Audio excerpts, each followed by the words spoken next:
Oh, how I hope the stream is working this time. It would be annoying to find out it's not. Oh, hey, what are you doing here? See, I've already done this joke once, and it's funny the second time, I think. Well, welcome to my highly technically efficient and successful live stream. My name is Liam Sturgess, and I'm going to put my guitar down. Ugh.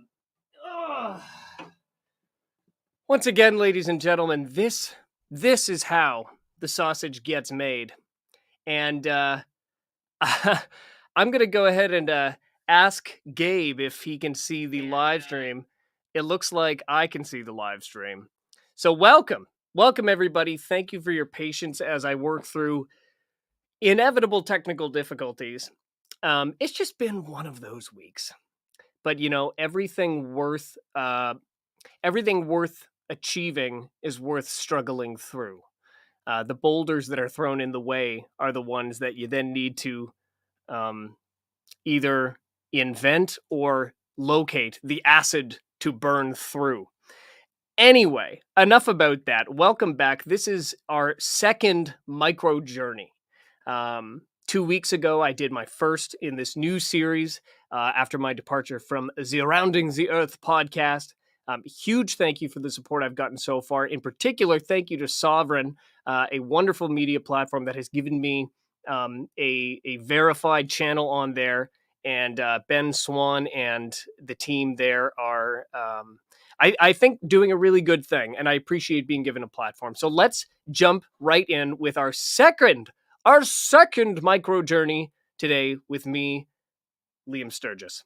So, whether this is the first time we've met, or if you've been a longtime follower of my work from Rounding the Earth or from other places, thank you for joining me, and I hope you'll find this discussion as interesting as I do, and I'm excited to say I'll be sharing another song at the end of this video.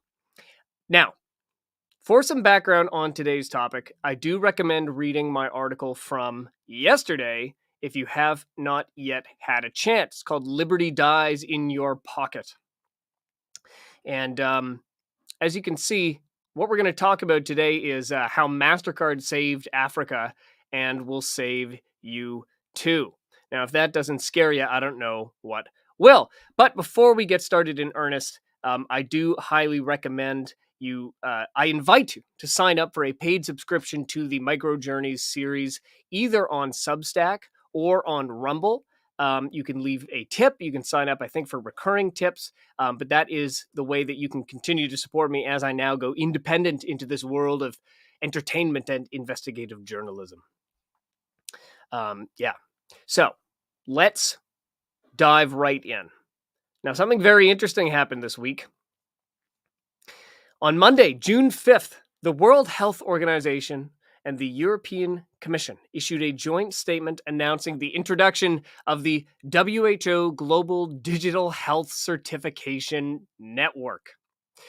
What was formerly a vaccine passport system implemented across member states of the European Union will now be reaching across borders, and WHO Director General Tedros and EU Commissioner Stella Kyriakides boasted that, quote, the EU digital COVID certificate is being scaled up to a global level. Now, some of you may be familiar with YouTuber John Campbell, and he briefly covered this announcement a couple days ago, and I thought he did a great job highlighting both the absurdity of the situation with his wry and somewhat frustrated sarcasm, as well as just the logistical concerns about having the European Union basically make decisions on health for example, Canada. Some very absurd notions in there. Now, this piece of news may come as a surprise to some, of course, given the fact that the WHO officially declared the COVID-19 pandemic to be over 1 month ago to the day, at least as far as 1 month ago to the press release of this announcement. Clearly, something about the COVID passport system is important enough to carry through into this new phase of normal, whatever that means. The timing of this announcement is sort of crazy, at least for me, as I was just preparing to finish a piece on vaccine passports, which may help fill in the historical gaps of how the WHO's decision to charge ahead could possibly make any sense at all. So let's take advantage of the timing. Let's dive right in. So again, how Mastercard saved Africa. Much like everything else in modern life, health data has been undergoing a decades-long process of converting from paper records to digital. Entire industries have been created around this transition, and the surge of innovation has resulted in the formation of several prominent public-private partnerships to explore the legal and ethical implications of putting everyone's private medical information on the internet. Now, closely tied, of course, with this bigger push to digitize everything everywhere all at once is the global use of smartphones for increasingly many functions. For example, digital payments. But the rapidly expanding network of digital ID systems, as odd as this may sound, are being set up to work with or without a smartphone. I think that's an important distinction, including on cards in the form of traditional ID or credit cards, but equipped with specialized chips. This is all technology we've seen progress over the years. Now, Mastercard is one of the world's largest financial services companies, recognizable as one half of the functional payment processing duopoly with its competitor and collaborator, Visa. But less known is its forays into digital identification and its controversial experiments with its programs in various parts of Africa and other low-income countries. So let's take a look. First, you have the National Identity Smart Cards program in Nigeria. In August 2014, the Nigerian government's National Identity Management Commission rolled out a new national ID card branded with Mastercard's logo. This was met with outrage from Nigerian citizens and civil rights groups alike. I quote, "The new ID card with a Mastercard logo does not represent the identity of a Nigerian. It simply represents a stamped ownership of a Nigerian by an American company," said Shehu Sani of the Civil Rights Congress. "It is reminiscent of the logo pasted on the bodies of African slaves transported across the Atlantic." Now, obviously, those are some pretty heavy words. Now, just as with the authors of the Fortune article, which I discussed in my previous article, Nigerian critics of Mastercard's program raise the alarm over the implications of the agreement in an age that has seen intense data surveillance by the National Security Agency of the United States of America, Mastercard's home country. After all, this was only a few years after the Edward Snowden whistleblowing situation, which revealed for the first time to the general public that, in particular, the National Security Agency was conducting mass espionage. And not just in the United States, of course. Now, specifically, the move, quote, "would surrender a symbol of national sovereignty and pride to a foreign commercial organization by not only sharing the biometrics of 170 million Nigerians to the firm, but by also allowing the firm to boldly engrave its insignia on the IDs." And yes, indeed, the Mastercard branded national ID cards were equipped with multiple capabilities previously kept separate for, security and privacy reasons, such as for tracking and storing biometrics, and to also allow handlers to effect payments and other financial transactions. Despite being deployed as a pilot project in 2014, they were also expected to serve as voting cards in the 2019 elections, which were at that point nearly 5 years away. Further, the Identity Management Commission said it was working with other government agencies to harmonize all identity databases, including the driver's license, voter registration, health insurance, tax, SIM, and the National Pension Commission, into a single shared services platform. All of this data, according to former Federal Capital Territory Minister Nasir El-Rufai, go to the American payment platform. Now, of course, one might also note the dark irony in the company's name itself, adding what is surely inadvertent insult to injury. After all, this Smart ID program was mandatory, not something a Nigerian citizen could choose to opt in or out of. Now, in addition to the National Identity Management Commission and Mastercard, partners on the project included Access Bank, which is now described as Africa's largest bank, Crypto Vision, a digital ID and biometrics company now called Eviden, Unified Payment Services, which is owned by a consortium of leading Nigerian banks and originally called Smart Card Nigeria, Fidelity Bank Nigeria, First Bank of Nigeria, Sky Bank, Stanbic IBTC Bank, Standard Chartered Bank, Union Bank, United Bank for Africa, Unity Bank, and Zenith Bank, which were the first round of issuing banks. Now, note that Mastercard, Access Bank, First Bank, Standard Chartered Bank, and Zenith Bank are all listed partner organizations of our best friend, the World Economic Forum, as is Stanbic's parent company, Standard Bank Group. But as it turns out, this is not merely a passing connection. The National Smart Cards Project was officially announced at the World Economic Forum on Africa in May 2013. In the announcement, NIMC Director General Chris Onyeminam, I'm sorry for the poor pronunciation of some of these names, folks. He explained that MasterCard was their payment provider of choice because of their commitment to furthering financial inclusion through the reduction of cash in the Nigerian economy.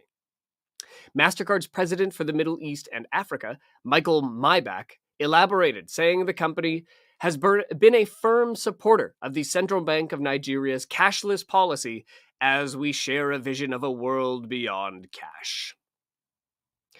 I quote, "The new Identity Smart Card will incorporate the unique national identification numbers of duly registered persons in the country. Enrollment involves recording demographic and biographical data, as well as the capture of 10 fingerprints, facial image, and a digital signature that are used to authenticate the cardholder."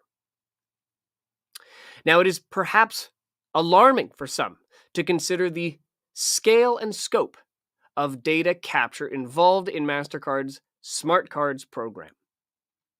This followed the plan announced by Nigerian government officials in 2012 to require biometric registration that involves capturing and enrolling all detailed information of an individual, firmly locking in everything from payment services, transit, identity, economy, health, and education. In January of 2013, the government announced it had started a comprehensive biometric capture exercise, modeled after the Aadhaar program initiated by the Unique Identity Authority of India, which similarly aims to capture the biometrics of all of India's 1.2 billion inhabitants. Can you think of the portion of the world's population that entails? MasterCard's announcement at the World Economic Forum happened only 4 months after that. Now, if we look at the list of other participants in the launch event, we can see the Bill and Melinda Gates Foundation, the Boston Consulting Group, J.P. Morgan Chase, McKinsey and Company, Microsoft, vaccine giant Novartis, and the Rockefeller Foundation. Very interesting. Okay, but moving forward. In July of 2017, MasterCard teamed up with Gavi, the Vaccine Alliance, and the World Health Organization on a trip to the African nation of Mauritania to conduct an audit of their national immunization program. Finding that the country had a high vaccination dropout rate, low household coverage of immunization cards, incomplete immunization records at household facility and program levels, and erroneous estimates of dropout and coverage rates for some localities, Mastercard and Gavi agreed to step in and engineer a solution. This came in the form of a proposed Mastercard Wellness Pass, which was workshopped at subsequent meetings in November 2017 and March 2018.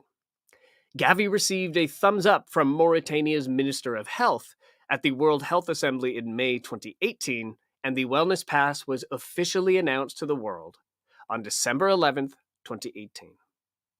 Here's the press release from that.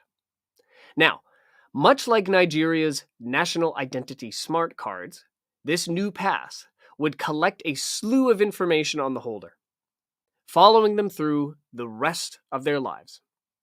It was described both as a digital birth certificate and a credit card by different people. The Wellness Pass, however, was explicitly marketed by Gavi, the Vaccine Alliance, as a way to increase uptake of vaccines, and would be created for each infant upon receiving their first shot, when it would also be tied to their parent's phone number. This pilot project received $3.8 million USD in funding from the Bill and Melinda Gates Foundation, and plans were quickly drawn up to expand the program to Burkina Faso, Ghana, Uganda, and Mozambique in the years to come. But Mastercard was busy. They didn't stop there. No, on June 7, 2019, Mastercard announced a similarly named program called Mastercard Digital Wellness. Now, despite what its name may suggest, the program was focused on a suite of digital tools to, I quote, enhance transparency, security, and choice for online shopping. Interesting. Now, this included integrations with EMV Co., which is an alliance formed by Mastercard and several of its competitors, including Visa, American Express, Discover, the Japan Credit Bureau, or JCB, and UnionPay out of China. And integrations with NuData, a subsidiary of Mastercard focused on cybersecurity and artificial intelligence, which is conveniently located in Vancouver, right near where I live. I drove by it. It's a nice building. It's nondescript. But Mastercard apparently has an entire center of excellence. After they bought this company and a couple of others in Vancouver, they set up Mastercard shop, so to speak. And I'm hoping to go on a tour of the place soon. All right. Then, ladies and gentlemen, on September 25th, 2019, Mastercard announced a strategic partnership with Rabobank to expand their Mastercard Farm Pass to 1 million farmers in emerging markets. As a later press release would elucidate, the Farm Pass had actually launched its first pilot way back in 2015 in Kenya. The Farm Pass, exactly what it sounds like. But then, to tie it all together, Mastercard launched their Community Pass program on October 16, 2019. This platform would be connected into a broader ecosystem where individuals can be recognized as the same person when engaging with finance, agriculture, education, housing, and healthcare, so on and so forth. All of these previously separate programs were now united under the Mastercard Community Pass. But of course, then COVID-19 happens. On March 10th of 2020, Mastercard joined forces with the Bill and Melinda Gates Foundation and Wellcome Trust in committing up to $125 million towards the creation of the COVID-19 Therapeutics Accelerator. By the end of March, a number of pharmaceutical and biotechnology companies announced their participation. Among those companies were BD, Boehringer Ingelheim, bioMérieux, Eli Lilly, Gilead Sciences, GlaxoSmithKline, Johnson & Johnson, Merck, Novartis, and Pfizer, all of whom developed and deployed experimental therapeutics, vaccines, and/or diagnostics in response to the declared pandemic. In particular, of course, GlaxoSmithKline, Johnson & Johnson, Merck, Novartis, and Pfizer all held financial interest specifically in COVID-19 vaccine candidates that would go on to be included in vaccine passport programs, just like Mastercard's. Now, on June 3rd, 2020, Gavi announced that Mastercard would adapt its Wellness Pass solution for the COVID-19 response. Its new Wellness Pass for COVID, or WP4C, was described as an upgraded version that allows for identification, enrollment, and tracking of COVID-19 cases and COVID-19 vaccinees. But the development process of their digital ID was not yet complete. On June 26th, Mastercard revealed that a startup called TrustStamp was working with Mastercard to integrate its digital identity capabilities into the Wellness Pass, which was finally preparing to launch in earnest alongside Gavi in West Africa, delayed by a couple of years because of various COVID restrictions and such. This Wellness Pass would also integrate capabilities of new data, which we alluded to before, as was previously implemented in the Mastercard Digital Wellness Program. So what is TrustStamp, though? Okay, TrustStamp was founded in 2016 by Gareth Genner and Andrew Gowasak as a digital ID company. Now this is interesting. It received early support from the Plug and Play Tech Center, a global innovation platform based in Silicon Valley. Plug and Play's investment portfolio, because it also serves as a venture capital firm itself, includes Dropbox, Honey, and PayPal, which is fairly significant, as well as Token, an open banking startup founded by Steve Kirsch.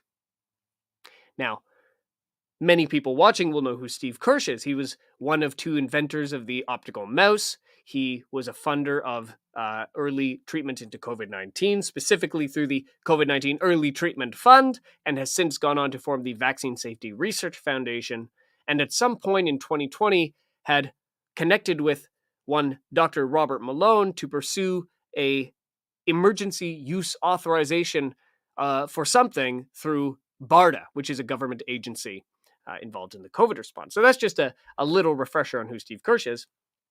One might call him a community organizer. Now, interestingly, Token itself, though, is a collaborator of Mastercard. On February 13, 2019, Token announced it had been selected by Mastercard to power the connectivity layer of its open banking hub. Mr. Kirsch himself weighed in. I quote, Steve Kirsch, founder and CEO, Token added. Founder and CEO of Token added, fragmentation and a lack of consistency in third-party access are creating complexity in open banking.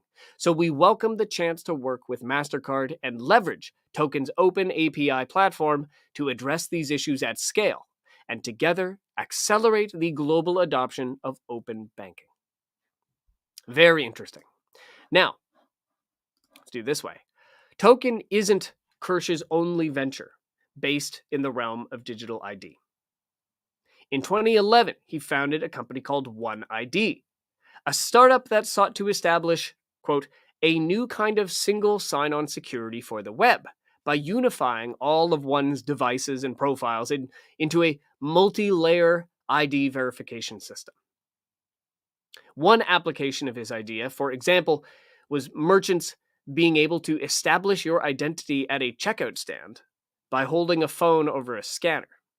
I'm not totally sure why one would need to verify their ID when, buying tomatoes, but perhaps that's a use case. OneID was acquired, it seems, in 2016 by a company called Neustar, which itself was acquired by TransUnion in December 2021. One of the financial backers behind OneID was Khosla Ventures, a venture capital firm whose portfolio also includes Deep Genomics, which is a company advised by Moderna alumni Tal Zaks, as well as Square and Tile, the latter of two Latter of the two I recently featured in my episode of Rounding the News on the murder of Bob Lee, who was involved in the development of both Square and Tile. It's worth checking out if you haven't. Now, just returning to Plug and Play for a sec.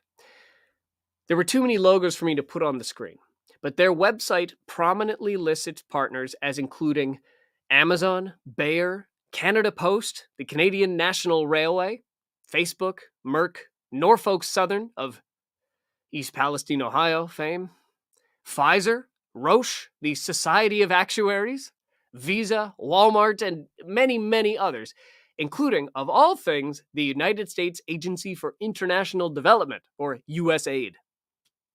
An archived version of the same webpage reveals that as of at least May 2020, Plug and Play was also partnered with AstraZeneca, Johnson & Johnson, and the Bill and Melinda Gates Foundation. Also notable is the International Air Transport Association, who unveiled their own IATA travel pass in response to the declared COVID-19 pandemic. The pass was indeed, surprise, surprise, designed as a rather literal vaccine passport, also incorporating results of PCR or rapid antigen tests for SARS-CoV-2, which is virtually the exact same thing that the Mastercard Wellness Pass does. So, what we've seen here, what we've come to know as a vaccine passport in the last couple of years is really just another iteration of a longer series of so-called innovations in digital identification. Mastercard is just one, maybe unfortunately named company in this field. The reality is that virtually every industry has taken on the mission of mass digitization. And with developments in the field of artificial intelligence and the Internet of Things, we are increasingly in a position where nothing we do in any context can ever be free of intrusion. Once you're in, there's no easy way of getting out. And believe me, I wouldn't be too sad if this thing shattered next time I drop it. Easier said than done. Now, this piece that we're doing here, this initially started as a deep dive into New York's Excelsior Pass, which is their version of a vaccine passport. Mastercard was originally going to be simply a passing reference in the introduction of the piece to help set the context for vaccine passports in recent history, because I had happened to hear about Gavi and Mastercard doing some kind of test with this in Africa. I didn't expect, though, to find such a robust history with this company, and this is just going back to 2013. So the piece was thus split in two, with next week's Microjourney delving deep into the Excelsior Pass. But even more importantly, we will tackle a necessary and thus far under-discussed question.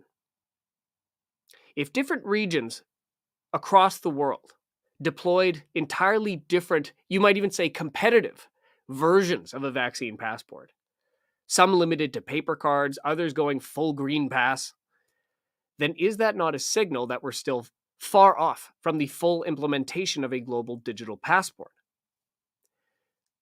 I'm asking myself this question, and then the World Health Organization and the European Commission come out with their announcement that they would immediately, as of June 2023, this month, be scaling the EU COVID pass to worldwide use.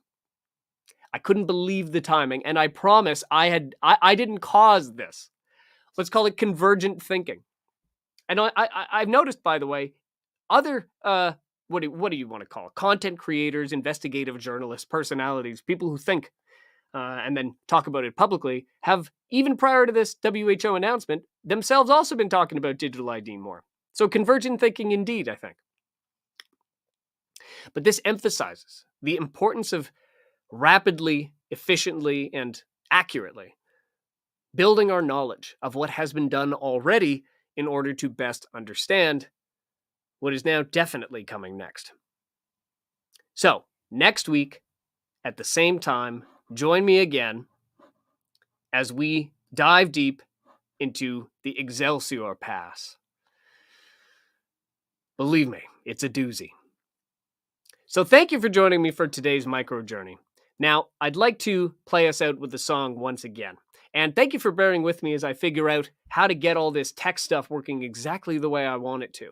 And I'm hoping this comes out in stereo, in full high quality. And if not, that's okay, because if at first you don't succeed, keep trying until it works, I suppose. So this is a song, for those who don't know, I put out an album called Foreverland nearly a year ago on Canada Day 2022. That's July 1st. And the third song on that album is called Soulful. And I was messing around trying to get a good intro theme song, just like Rounding the Earth has the excellent theme music with the fun paper earth. I wanted to do something like that for this show. And I was playing with this song. And I couldn't quite nail it for this show, but I figured it would still be awesome to share the song itself with you. So ladies and gentlemen, please enjoy Soulful.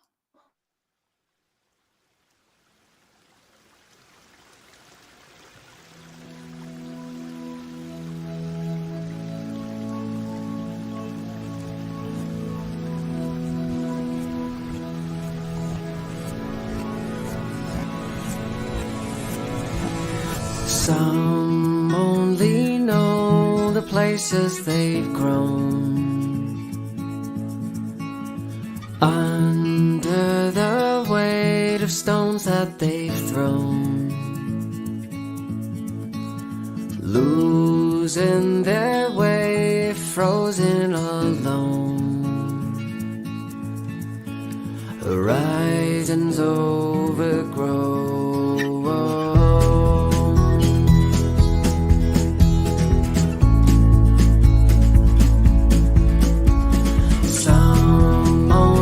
Sing a bird under wings, thundering spring above autumn leaves, breathing unclean, a broken weeping, awakened from our dream. In that small town we stood and memorize those words. We live for the memories, though not the greater good.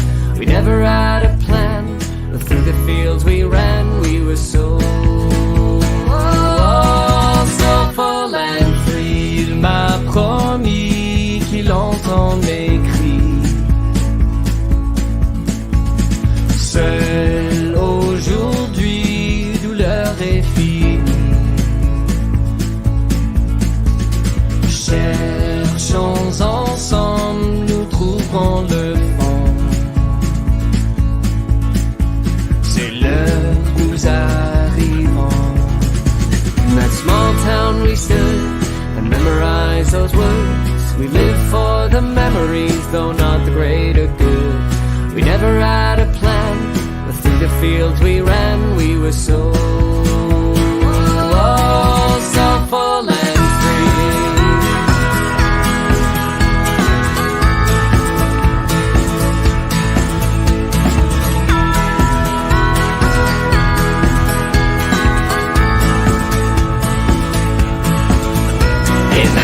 and we stood and memorized those words. We live for the memories, though not